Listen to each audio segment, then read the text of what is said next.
6 জুনে আমাদের central library থেকে শহীদ মিনার পর্যন্ত একটা বিক্ষোভ মিছিল ছিল। তো এই বিক্ষোভ মিছিলে ছাত্রলীগের প্রোগ্রামের শিক্ষার্থীদেরকে জোর করে ধরে নিয়ে যাওয়া হয়েছিল যখন, সেইখান থেকে তারা ফাঁকি দিয়ে আবার এই শিক্ষার্থীদের কোটা বৈষম্য বিরোধী প্রোগ্রামে চলে আসছিল।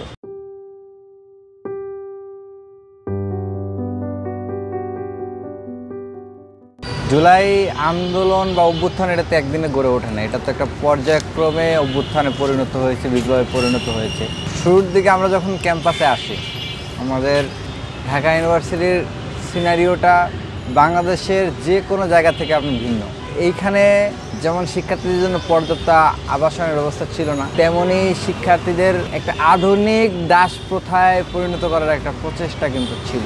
আপনারা যারা ঢাকা বিশ্ববিদ্যালয় সম্পর্কে ধারণা রাখেন, আপনারা জানবেন যে ঢাকা বিশ্ববিদ্যালয়ের প্রথম, দ্বিতীয় এবং তৃতীয় বর্ষের শিক্ষার্থীদের জন্য কোনো সিট ছিল না, বৈধ সিট ছিল না। তাদেরকে গণরুমে থাকতে হতো। এক রুমে 30 জন, 35 জন, 40 জন এরকম করে গণরুমে থাকতে হতো, ফার্স্ট ইয়ার, সেকেন্ড ইয়ার এবং থার্ড ইয়ার। এবং যারা গণরুমে থাকতো, এই গণরুমে রাখতো ছাত্রলীগ, যেহেতু বৈধ সিট ছিল না, এরা ছাত্রলীগের আন্ডারে থাকতে হইতো। আর যেহেতু শিক্ষার্থীরা ঢাকা বিশ্ববিদ্যালয়ের 93% শিক্ষার্থী নিম্ন মধ্যবিত্ত বা দরিদ্র পরিবার থেকে উঠে আসে, আপনারা জানেন। তো এই শিক্ষার্থীদের আসলে বাইরে কোথাও বাসা ভাড়া নিয়ে থাকবে, মেসে থাকবে খুব একটা সামর্থ্য থাকতো না, সেখানে তাদেরকে বাধ্য হয়ে ছাত্রলীগের এই গেস্ট রুমে, গণরুমে থাকতে হইতো। যারা গণরুমে থাকতো তাদেরকে ছাত্রলীগ দাসের মতো ব্যবহার করতো। তাদের প্রোগ্রামগুলোতে তাদের কোনো নেতা আসে তাকে প্রোটোকল দেওয়া, রাত্রে ক্রিকেট খেলবে কোনো নেতা এসে সেখানে এসে প্রোটোকল দিয়ে হাততালি দেওয়া, ব্যাডমিন্টন খেলবে সেখানে হাততালি দেওয়া, সকালে প্রোগ্রাম, দুপুরে প্রোগ্রাম, বিকেলে প্রোগ্রাম, রাতের প্রোগ্রাম, এই প্রোগ্রামগুলোতে দাসের মতো করে তাদের শিক্ষার্থীদেরকে ব্যবহার করা হতো।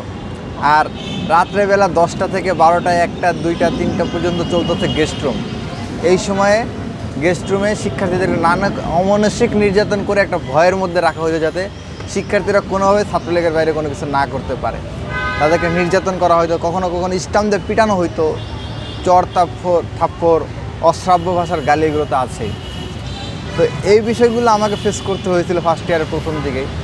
তো এই বিষয়গুলো আমাকে খুব পীড়া দেয় যে আমি এত মেধা খাটায় আমি এই ইউনিভার্সিটিতে আসলাম, যে ছেলেটা ছাত্রলীগের সভাপতি, সে হোক সাদ্দাম বা হোক তখনকার জয়, আর আমি একই তো ভর্তি পরীক্ষা দিয়ে, তার আর আমার তো বিশ্ববিদ্যালয়ের সমান অধিকার, কিন্তু আজকে সে আমাকে দাসের মতো ব্যবহার করতেছে, এটা তো হয় না।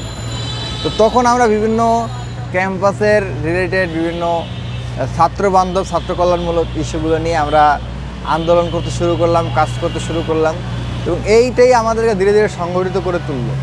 এবং যখন কোটা আন্দোলন শুরু হইল, তখন আমরা যেহেতু শিক্ষার্থীদের উপরে সর্বোচ্চ প্রেশার চাপিয়ে দিয়ে এখানে আবার সেই কোটার ব্যবস্থা ফিরিয়ে আনার চেষ্টা করা হচ্ছিল, তো তখন আমাদের সেই ন্যায়ের বোধ থেকে এবং পূর্বে যে আমরা নির্যাতিত হয়েছিলাম সেই বোধ থেকে একটা সুন্দর সমাধান এবং বৈষম্য মুক্ত করার উদ্দেশ্যে আমাদের এই কোটা আন্দোলনে অংশগ্রহণ করা।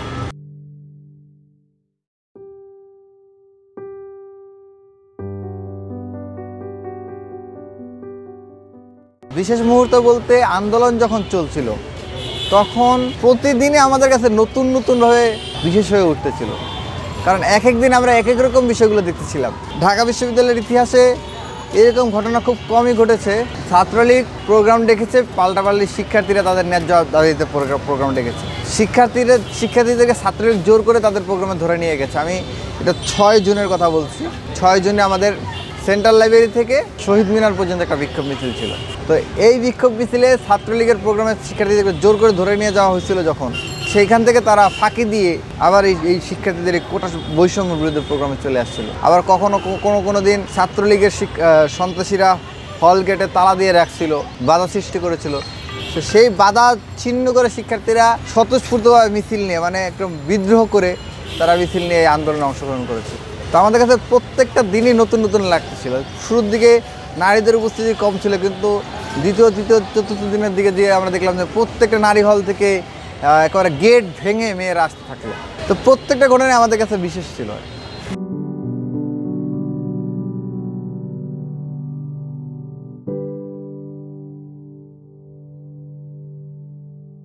আমরা হুমকি প্রতিনিয়ত পাচ্ছিলাম, আমাদেরকে হত্যা করা হবে, খুন করা হবে, এই ধরনের হুমকি ছাত্রলীগের পক্ষ থেকে বরাবরই দিয়ে আসা হচ্ছিল। একদিন সন্ধ্যাবেলা আমরা এই মিছিল শেষ করে সেন্ট্রাল লাইব্রেরির সামনে এখানে বসছিলাম। তখন ছাত্রলীগের সন্ত্রাসীরা লাঠি ছোটা নিয়ে সেই রাত্রেবেলা আন্দোলন মাত্র শুরু হয়েছে, 4-5 দিন হয়েছে, তারা এখানে আসছে। পরে তাদেরকে আমরা দেখে আমরা ওইখান থেকে সরে পড়েছিলাম। এই ধরনের ঘটনা কিন্তু ঘটেছে। আবার আমার মনে আছে আমরা মাইকিং করতে আপনার এফআর হলে গিয়েছিলাম, এটা আন্দোলনের 3-4 দিন পরে। তখন ছাত্রলীগের সন্ত্রাসীরা কিন্তু আমাদের উপর হামলা করেছিল এবং চড়াও হয়েছিল, বিভিন্নভাবে ফোন দিয়ে হুমকি দেওয়া, এই ধরনের ঘটনা ঘটেছে। হত্যার হুমকি, তারপরে জীবন শেষ করে দেওয়ার হুমকি, এই ধরনের অনেক হুমকি এসেছে, প্রতিনিয়তই এসেছে। এবং আমরা সেটা আন্দোলনের একদম শেষ পর্যন্ত 5 আগস্ট পর্যন্ত প্রতিদিন এই হুমকিটা আমরা ফিল করেছি।